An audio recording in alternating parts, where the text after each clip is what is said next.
Hey guys, this is JT with Montana Hunting and Fishing. How are you guys this fine Saturday? Normally I'd be outdoors getting ready for hunting and fishing. Had to work a little bit, so I do this little bit of a segment here today. The topic's going to be weapon selections. It's going to be a brief one. First, before we get started with that, I want to give a shout out to Rocky Mountain Elk Foundation, Rocky Mountain Calls, Onyx Maps, Onyx Hunt, Elk Addicts 101. Yeah, there's just a wide variety, and Rise supplements. Yeah, and Polar Live Outdoors. All right, want to give a shout out to all those. They don't sponsor these segments. We just support them, right? They're very helpful products, especially in the hunting industries. And then, of course, Montana Hunting and Fishing definitely has launched out our own line of apparels, right?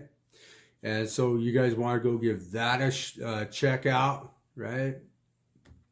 And that is shop.spreadshirt.com/Montana-hunting-fishing / Go on to our storefront there and check out all the neat little merchandise.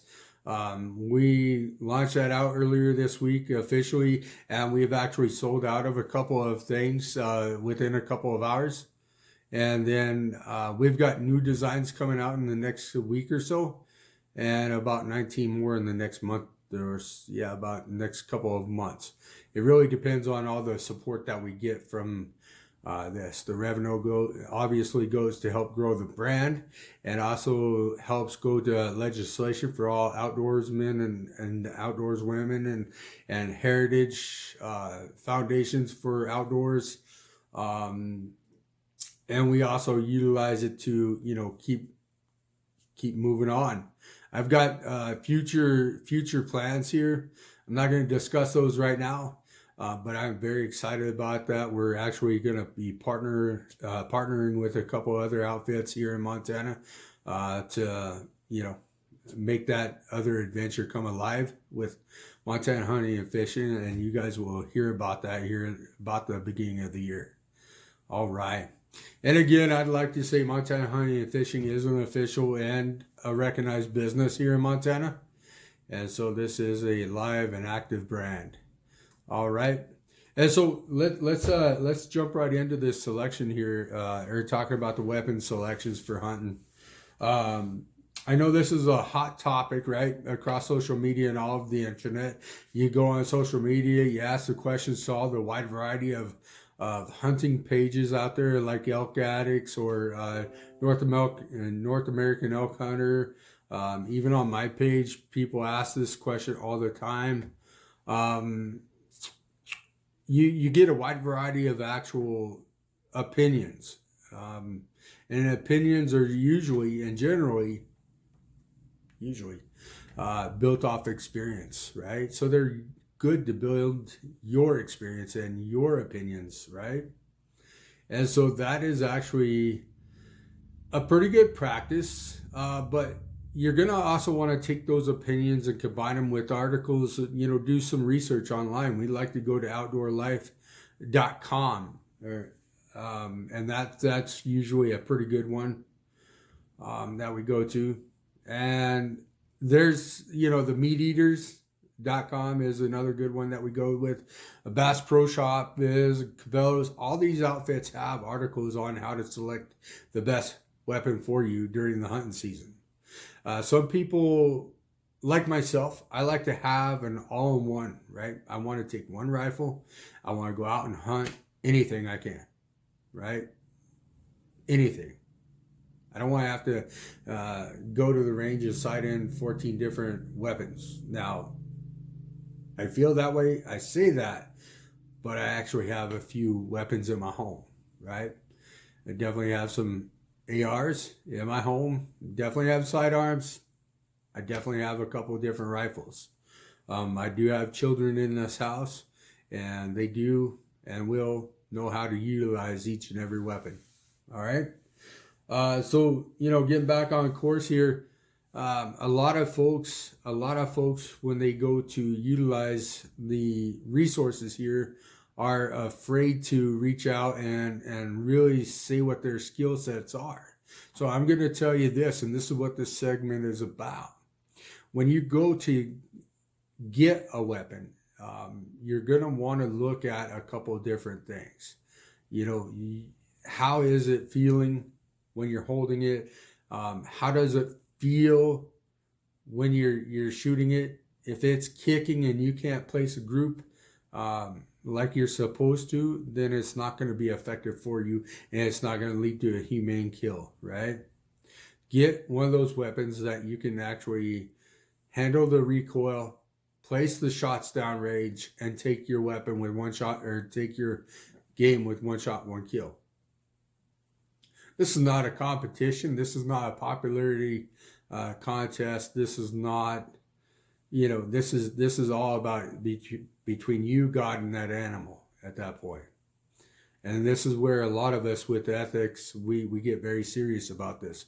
We definitely want to put that animal down as quickly as possible, whether you're a horn hunter or a meat hunter, which most people I know are meat hunters just like us, right? We definitely love to support our families and subsidize our grocery bills for sure, with the meat that we're allowed to take during an appropriate hunting season and as safely as possible. All right. So definitely the two of my choices are the 300 Win and also the 243. Now, I say that and people is going to go off, and you guys are allowed to comment. We love the interactions. We want you guys to share your hunting pictures and fishing pictures and adventures outdoors with us. Send it to our Facebook. We'll give you a shout out and put you in a video and give you a shout out on the video on our YouTube channel. And even we actually distribute to TikTok and Instagram as well. You can find us under Montana Hunting and Fishing. On Facebook, it's facebook.com/Montana Hunting and Fishing. Right? I'll go ahead and put the text up there so that you guys can see that. With that being said, we'll give you a pretty good shout out, and we'll make it yearly that we have this other contest going on where you guys can submit your pictures in and vote on those pictures, and that will put you in for another prize. Okay, there's going to be another twist to that though, and it's not going to start until the end of general hunting season like it did last year. Last year we got a lot of pictures in, and last year's competition we were actually granted permission to use that picture for our Facebook banter picture, and then we ran that for a little while and then put our logo up, our branded logo, and so that's pretty awesome. So that branded logo is going to be staying put on all platforms. We're going to do a little bit different with something a little bit different with the collected pictures this year, with the permission of the person, right? Obviously. With that being said, if you guys have any other responses to this, because this is a hot topic, the selection part, again, but it comes down to the core value of safety, how you could take that game safely enough, and what you're comfortable using, because some of those rifles even today are heavy as all get out, even once you gear them up with the bipods and the scopes and things of that nature. Use references like theoutdoorslife.com and the ones I mentioned in this video, and Toby Bridges, who has a Facebook page. He's a good buddy. He writes articles for North American muzzleloaders. So you can find him on Facebook or on the internet. He gives several references on how to place rounds downrange and how to safely handle that weapon as quickly as possible. All right. So with that being said, as always, we thank you for your support. We would want you to like, share, and subscribe, and follow all of our platforms. You guys have a great Saturday, and thanks for being with Montana Hunting and Fishing.